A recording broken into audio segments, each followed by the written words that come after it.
आज की कहानी 90 के दशक की कर्नाटक की कहानी है। शायद एक वेब सीरीज या कुछ आने वाला है इस पर। जैक द रीपर की कहानी मैंने आपको सुनाई है। लंदन का एक सीरियल किलर जिसके बारे में कोई नहीं जानता था। इंडिया में अगर किसी को जैक द रीपर का नाम दिया गया है तो इसी कहानी के विलन को दिया गया है।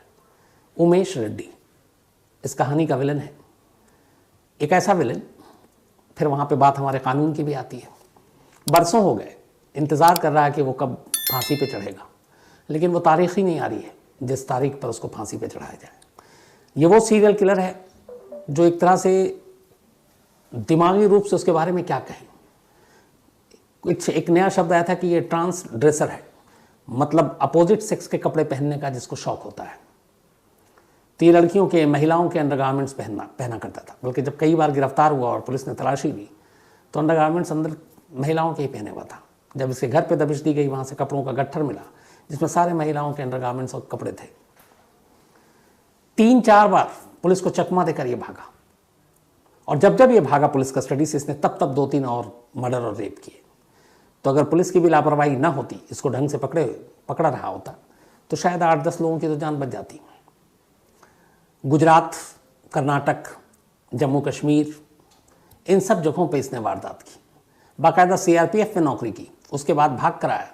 फिर एक और जगह पे इसने DAR में काम किया, डिस्ट्रिक्ट आर्म्ड जो रिजर्व, और वहां से निकला हुआ एक शख्स इस देश का जैक द रिपर बनता है। तो आज की कहानी इसी जैक द रिपर यानी उमेश रेड्डी की कहानी। हालांकि उसके बहुत सारे नाम हैं, कुछ लोग उमेश रेड्डी कहते हैं, कुछ इसका नाम राजुलू रखते हैं, कुछ रमेश रखते हैं, कुछ वेंकटेश रखते हैं। 1959 में उमेश रेड्डी का जन्म कर्नाटक के चित्रदुर्ग इलाके में होता है। इसके बाद उसकी ज़िंदगी के बारे में ज़्यादा कहानी सामने नहीं आती। ये बड़ा होता है। बड़ा होने के बाद इसकी नौकरी CRPF में गार्ड के तौर पर लग जाती है। CRPF में नौकरी लगने के बाद इसकी पोस्टिंग होती है जम्मू कश्मीर में। जम्मू कश्मीर में ये कमांडेंट हाउस में गार्ड के तौर पर काम कर रहा होता है। पहला जुर्म उसने वहीं किया। उस कमांडेंट हाउस में एक CRPF के सीनियर अफसर की बेटी के साथ इसने रेप करने की कोशिश की। इत्तेफाक से कुछ लोगों ने देख लिया, शोर हुआ। वहाँ पे वैसे ही सिक्योरिटी रहती है, CRPF, सारी चीज़ें। तो इसे मौके से ही रंगे हाथ पकड़ लिया गया। पकड़ने के बाद अब इसके ऊपर इसको पुलिस और बाकी जगह भेजना ही था, लेकिन पहली बार ही पहला जुर्म करने के बाद वो भी CRPF की कस्टडी से ये भाग निकला। CRPF ढूंढती रही, फिर इसका कोई सुराग नहीं मिला। ये भाग कर कर्नाटक आ गया। कर्नाटक आने के बाद 1996 में इसने DAR यानी कि district arm reserve force join किया। अब इसने अपना नाम, पता, हुलिया, आइडेंटिटी सब छुपाई, तभी इसको ये नई नौकरी मिली, वरना CRPF में ये वांटेड था। और उस वक्त 1996 की बात है, शायद इतनी ज़्यादा इसकी आईडी और इसके बारे में इतनी जांच और ये सारी चीज़ें की नहीं गई। तो बड़ी आराम से ये CRPF में क्राइम करने के बाद DAR में आकर नौकरी करने लगा। DAR में नौकरी करने के बाद अब इसका दिमाग में वही था कि बस मुझे रेप करना है और मर्डर करना है। ये शुरुआत से ही इसके दिमाग में ये खुराफात चलता था। इस नौकरी के दौरान अब उसने पहले रेकी करनी शुरू की। रेकी करनी शुरू की तो इसे एक बात पता चली कि जो ज़्यादातर लोग हैं, खासतौर पर इस वक्त बेंगलोर के अब इर्द गिर्द ही आ गया, तो उसे पता चला कि ज़्यादातर लोग ऑफिस चले जाते हैं, दुकान चले जाते हैं, काम पे चले जाते हैं, और घर में महिलाएं अकेली होती हैं। तो 11 से 3 का ये जो टाइम हो, उसमें बहुत सारे घरों में महिलाएं अकेले होती हैं। उनके पति, उनके बच्चे काम पे चले जाते हैं, स्कूल चले जाते हैं।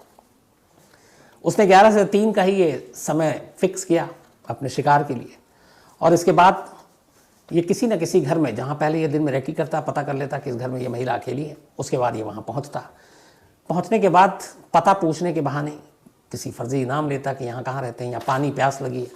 जैसे ही महिला दरवाज़ा खोलती, ये अंदर दाखिल होता, चाकू की नोक पर फिर उसका रेप करता, फिर उसे मर्डर कर देता उसका, और जाते आते कुछ गहने वहने लूट के चला जाता, ताकि पुलिस को ये लगे कि ये मामला लूटपाट का है।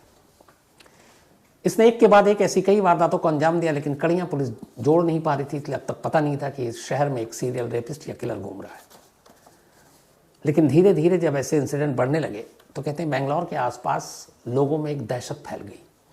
लोग अनजान आदमियों को, खासतौर पर दिन में 11 से 3, चूँकि ज़्यादातर वारदात हुई, घरों के दरवाजे बंद रखो, घरों के दरवाज़ों को मजबूत बनाया गया, और ये था कि किसी भी अनजान शख्स के लिए दरवाज़ा न खोलो। दहशत इतनी थी। इधर पुलिस के ऊपर भी दबाव था, एक के बाद एक वारदात हो रही थी। अब ये करता रहा ये सारी चीज़ें वारदात, लेकिन अभी तक पकड़ा नहीं गया था। फिर इसने 1996 में ही जब डीआर में नौकरी लगी, वहीं एक लड़की के साथ रेप करने की कोशिश की, लेकिन इत्तेफाक से उस लड़की के हाथ में एक पत्थर आ गया और उसने उस पत्थर से निशाना लगाया, उसे चोट लगी, वो गिरा और इतना मौका मिला कि वो लड़की वहाँ से भाग गई। उसकी आबरू भी बच गई और जान भी बच गई। लेकिन इसके 2 दिन बाद ही उसने उसी इलाके में 6 दिसंबर 1996 को एक 16 साल की लड़की को अकेला पाकर उसके साथ रेप किया और फिर उसे मार डाला। भले मारा नहीं, उसका रेप किया। रेप करने के बाद वो भाग गया। अब वो चला गया वापस। अच्छा, ये एक इंसिडेंट करता और उसके बाद ड्यूटी भी ज्वाइन कर लेता। लगभग कई महीने बीत गए। उसके बाद अचानक एक दिन वहां पे एक परेड चल रहा था जिसमें ये डीआरए की टीम भी थी, डीआर के, और उसका ये मुलाजिम था। अब उस परेड में ये भी मौजूद था। तो जब, बल्कि दिसंबर में हुआ था, जनवरी की बात है, 26 जनवरी, महीने भर के अंदर, 1 महीना और 20 दिन। तो उस परेड में ये था और इत्तेफाक से वो लड़की उस परेड में थी जिसका रेप हुआ था।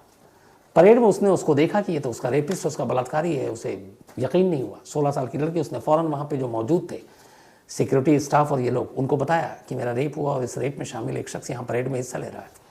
बात लोगों को अजीब लगी, लेकिन उन्होंने पकड़ा। ये पहली गिरफ्तारी थी उसकी, अब कश्मीर से बाहर आने के बाद। अब इसके बाद उसको पकड़ने के बाद पहले तो डीआर से नौकरी से निकाल दी गई और फिर 1997 में कोर्ट के आदेश पर इसको बेल्लारी जेल में ट्रांसफ़र किया गया। लेकिन जब ये बेल्लारी जेल में ट्रांसफ़र किया जा रहा था, पुलिस को चकमा देकर भाग निकला। पुलिस की वैन से ही। कैसे भागा? उसने पुलिस वालों को रास्ते में लालच दिया। उसने कहा कि चिकन और ये सब खिलाएंगे, दारू पिलाएंगे, किसी ढाबे पे रोको, मैं भी खाऊंगा, पैसे हैं। पुलिस वाले रोक दिए। हाथ में हथकड़ियाँ थीं। उसके बाद इसने कहा कि मुझे वॉशरूम जाना है, हथकड़ी खोल दो। पुलिस वाले खाने में मगन। और ये वहाँ से अचानक हथकड़ी खुलते ही 1 2 3, तो ये वहाँ से दूसरी बार भागा। पहली बार सीआरपीएफ की कैद से भागा था और अब यहाँ से भागने के बाद अब ये बड़ौदा पहुँच गया। बड़ौदा में जाने के बाद इसने 3 अलग अलग लड़कियों को 10-15 दिन के अंदर अंदर उनका रेप किया और उनका मर्डर किया। अब ये करता रहा, फिर बड़ौदा से इधर उधर भटका, फिर ये वापस कर्नाटक पहुंच गया। कर्नाटक आने के बाद एक यहाँ अजीब सी चीज़ हो रही थी। बेंगलोर के इर्द गिर्द पुलिस के पास कुछ कंप्लेंट आ रहे थे। कंप्लेंट ये था कि बहुत सारी जो महिलाएं और लड़कियां अपने कपड़े सूखने के लिए डालती हैं बाहर आंगन में, छतों पर, तो उन महिलाओं और लड़कियों के अंडरगारमेंट्स गायब हो रहे हैं कपड़ा सुखाते वक्त। अब ये बड़ी अजीब सी कंप्लेंट भी थी और पुलिस के लिए वो बड़ी अजीब थी कि ये मामला क्या है। अब पुलिस को कुछ समझ में नहीं आ रहा। अब तक उमेश रेड्डी की वो सच्चाई भी नहीं पता थी पुलिस को। तो अब जब ये आया कि अंडरगारमेंट्स चोरी हो रहे हैं, इसी के बाद पुलिस ने कहा कि चलो पता करते हैं कि कौन लोग हैं। तो इस मामले में अचानक एक जगह पर ये चोरी कर रहा था और ऐसे ही लोगों को शक हुआ, तो वो छत के ऊपर था। तो देखा कि छत पे कोई आ गया है। इसने छत से छलांग मार दी बचने के लिए। छलांग मारी तो इसका पैर मुड़ गया। तो अब ये दौड़ नहीं सकता था। तब तक आस पड़ोस के लोग नज़दीक आ गए। ऊपर से महिला चिल्ला रही है। इन लोगों ने इसे पकड़ लिया। पकड़ने के बाद पुलिस के हवाले कर दिया। अब पुलिस उसको थाने ले गई।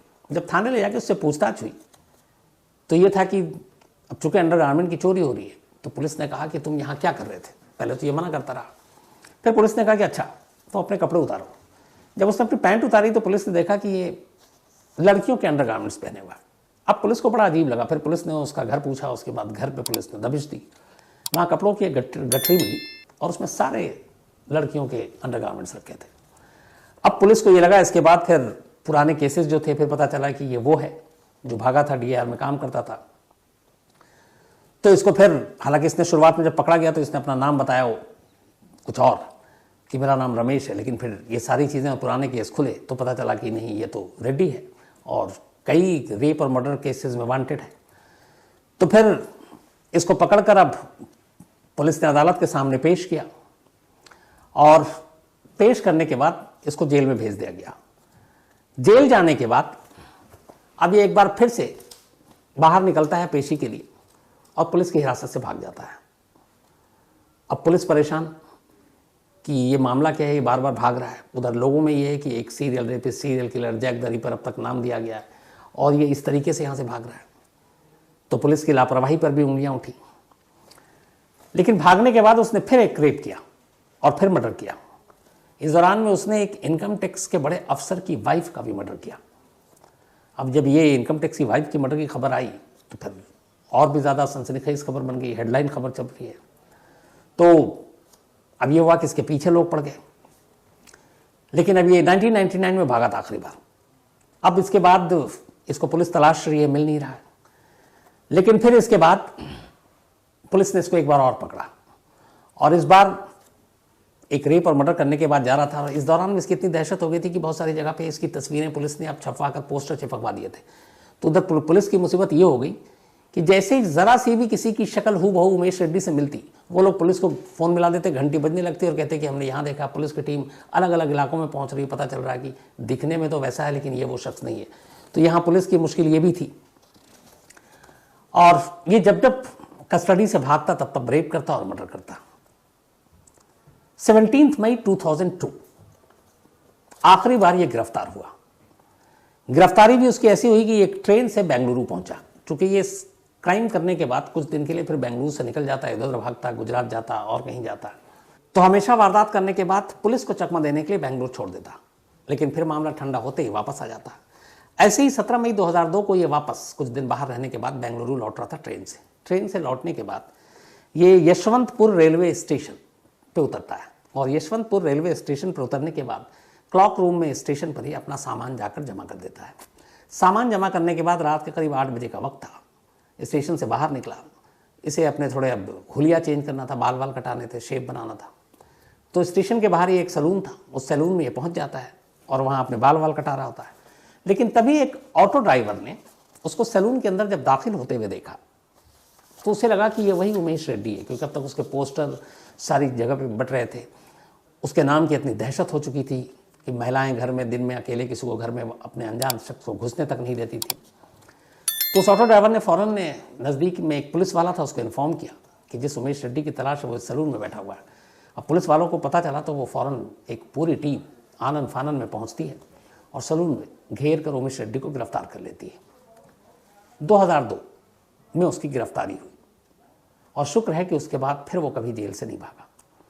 2002 में गिरफ्तार होने के बाद जब उससे पूछताछ हुई तो उसने एक्सेप्ट किया कि उसे जो याद है जो उसने कहा कि उसने करीब 20 महिलाओं और लड़कियों को मारा और उनका रेप किया। कुछ को तो मारने के बाद भी रेप किया, मतलब मुर्दे के साथ। उससे पूछा गया तुमने ऐसा क्यों किया? उसने कहा मुझे नहीं मालूम, बस मुझे अचानक एक अंदर से कुछ जानवर जैसा जागता था और बस मैं निकल पड़ता था शिकार की तलाश में। तो महिलाओं के कपड़े क्यों पहनते थे? उसने कहा मुझे अच्छे लगते थे, मुझे ये अट्रैक्ट करते थे और इसीलिए मैं हमेशा, मतलब बरसों हो गए अब, मैं अंडरगारमेंट्स महिलाओं के ही पहनता हूँ, और वो भी खरीद कर कभी नहीं, या तो चुरा कर। और उनमें से ज़्यादातर अंडरगारमेंट्स वो थे जो इसकी शिकार बनी थी। जिन महिलाओं और लड़कियों का इसने रेप और मर्डर किया वो उनके अंडरगारमेंट्स निशानी के तौर पर अपने साथ ले जाता था और फिर उन्हें वो पहनता था। तो ये जब जब गिरफ्तार हुआ तब तब इसने हमेशा लड़कियों या महिलाओं के अंडरगारमेंट्स पहन रखे थे। इसको देखते हुए मनोवैज्ञानिक और बाकी लोगों ने राय दी। उसने कहा कि इस शख्स का समाज में खुलेआम घूमना बड़ा ख़तरनाक है, और इसीलिए फिर कोर्ट ने इस मामले में, पुलिस ने एक मजबूत केस तैयार किया। 26 अक्टूबर 2006 को बेंगलुरु फास्ट ट्रैक कोर्ट ने पहली बार अपना फैसला सुनाया। हालांकि 20 कत्ल के बाद उसने कबूल की, लेकिन पुलिस सबूत सिर्फ 9 मामलों की जुटा पाई। हालांकि पुलिस का मानना था कि 20, उसने कहा मुझे याद है, ये फिगर शायद 30, 40, 50 तक जा सकती है, लेकिन वो उसे याद नहीं। और पुलिस इस 20 में भी सिर्फ 9 केस स्टडी के ऊपर ही काम कर पाई, और वो 9 के बारे में फुल सबूत अदालत में उसने दाखिल किया।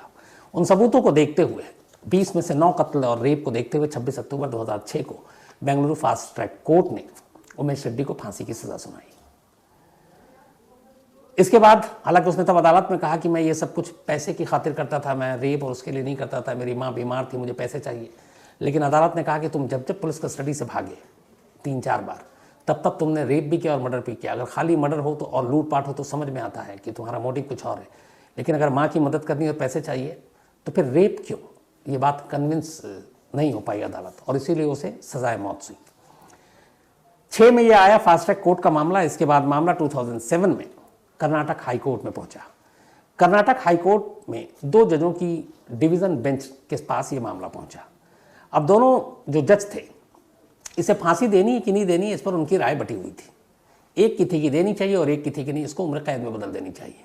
तो जब 2 जजों की या किसी भी कोर्ट में जजों की जब राय बदल जाती है, मतलब आपस में नहीं मिलती है, और अगर वो टाई हो जाए या फिर डिफरेंट हो, तो फिर बड़ी बेंच के पास मामले को भेजा जाता है। अब यहाँ दोनों जजों का फैसला, एक कह रहे उम्र कैद, एक कह रहे फांसी, तो फैसला हो नहीं पाया। तो इसके बाद 3 जजों की हाई कोर्ट की बेंच को ये मामला सौंपा गया कि फास्ट ट्रैक कोर्ट ने उमेश रेड्डी को फांसी की सज़ा सुनाई दी है, आपका क्या कहना है।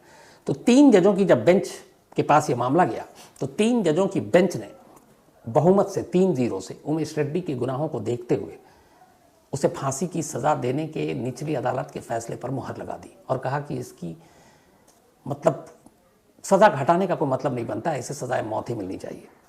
इस फैसले के बाद मामला सुप्रीम कोर्ट में गया और सुप्रीम कोर्ट में 1 फरवरी 2011 को सुप्रीम कोर्ट ने भी दोनों कोर्ट के फैसले को बरकरार रखा और उमेश रेड्डी को फांसी की सज़ा सुनाई। यानी कि 2006 में लोअर कोर्ट ने फैसला सुनाया, 2007 में हाई कोर्ट ने और 2011 में सुप्रीम कोर्ट ने। तो कुल मिलाकर 5 साल में देश की तीनों अदालतों ने फांसी की सज़ा पर मुहर लगाई। अब आखिरी रास्ता था इसके बाद प्रेसिडेंट ऑफ इंडिया, इसने मर्सी के लिए, इसकी मां ने मर्सी पिटीशन दाखिल की। लेकिन 2013 में यानी कि सुप्रीम कोर्ट के फैसले के 2 साल के बाद, तब प्रेसिडेंट थे रामनाथ कोविंद, उन्होंने इस मर्सी पिटीशन को खारिज कर दिया और इसकी फांसी की सज़ा को बरकरार रखी। लेकिन इसके बाद इस सज़ा के या इस पिटीशन के खारिज होने के बाद 2016 में उसने फिर से सुप्रीम कोर्ट में एक रिव्यू पिटीशन दाखिल की, लेकिन सुप्रीम कोर्ट ने उसको भी रिजेक्ट कर दिया। अब लगभग ये साफ हो गया था, सब कुछ क्लियर है कि फांसी होगी।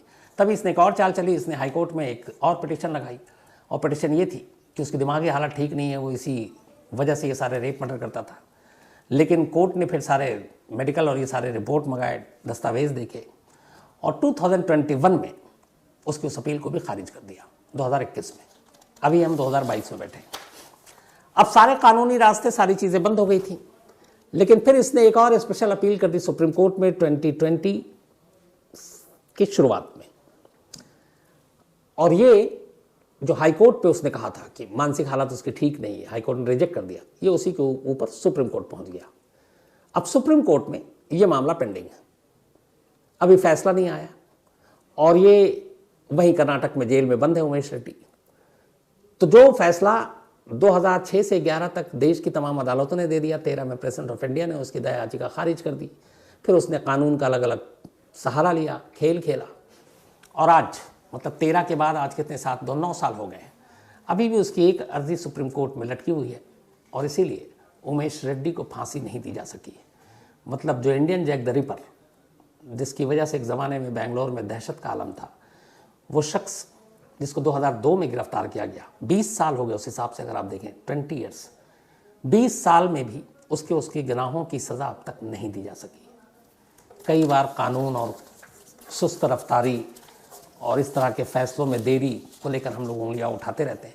ये केस बिल्कुल फिट बैठता है कि 20 साल हो गए, और 20 साल में एक ऐसा शख्स जो खुद कबूल करता है कि उसने 20 से ज़्यादा लड़कियों और महिलाओं का रेप और कत्ल किया, उसे फांसी पर चढ़ाया नहीं जा सका है।